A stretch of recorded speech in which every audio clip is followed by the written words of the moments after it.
Salut, salut, salut. J'espère qu'on va tous bien par ici.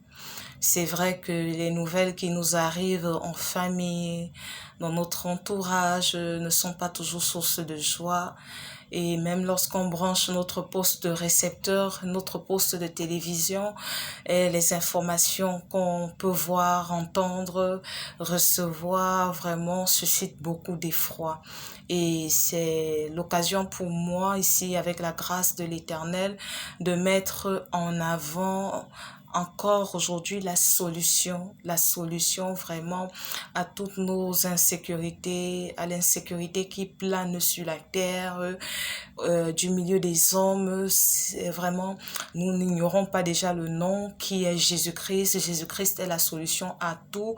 Mais l'information que je veux vraiment mettre en surbrillance, en relief, en avant, c'est vraiment celle de savoir que Jésus-Christ n'est pas une matière tangible, ce n'est pas un élément matériel, ce n'est pas une personne à chercher du milieu des humains. Jésus-Christ, c'est un élément invisible, tout comme Dieu. C'est pourquoi nous disons que Dieu s'est pourvu en se manifestant en chair à la personne de Jésus-Christ. Jésus-Christ est le nom de Dieu et nous savons tous que personne ne peut voir Dieu parce que Dieu est esprit, Dieu est invisible. Dieu est invisible et l'unique moyen que Dieu nous a laissé pour rentrer en contact, pour être en contact avec lui, c'est la parole. Ce n'est pas un homme, ce n'est pas un homme, ce n'est pas un élément visible, ce n'est pas un élément qu'on peut toucher, garder dans sa poche. Ce n'est pas un élément qu'on peut accrocher comme ce collier sur mon top. Mais c'est la parole. C'est la parole. La parole et Dieu, Jésus-Christ, l'Esprit, forment une même concoction. C'est un même concept. C'est un cocktail. C'est une même personne.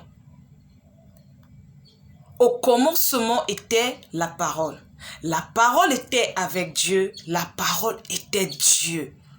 Si on veut connaître Dieu, si on veut être proche de Dieu, si on veut être avec Dieu, si on veut être au contact de Dieu, on doit être au contact de la parole. Il n'y a pas Dieu d'un côté et la parole de l'autre côté. Mais il y a Dieu en sa parole. Alléluia. Alors, faites tout pour connaître la parole de Dieu, pour l'apprendre. Comme tu envoies les enfants à l'école et apprendre les leçons, suivre les cours, comme toi-même tu suis des formations, comme toi-même tu essaies de te documenter, voilà.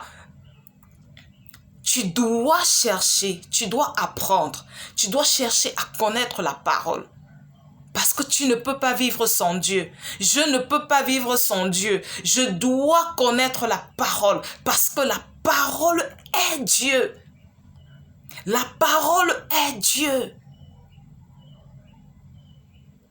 Alors, ne néglige plus la parole. Car c'est en elle. C'est en elle qu'il y a les sources de ta vie. De la vie de tes enfants. De la vie de ta communauté, de la vie de ta famille, de la vie de ta nation et même du monde entier. Que Dieu te bénisse.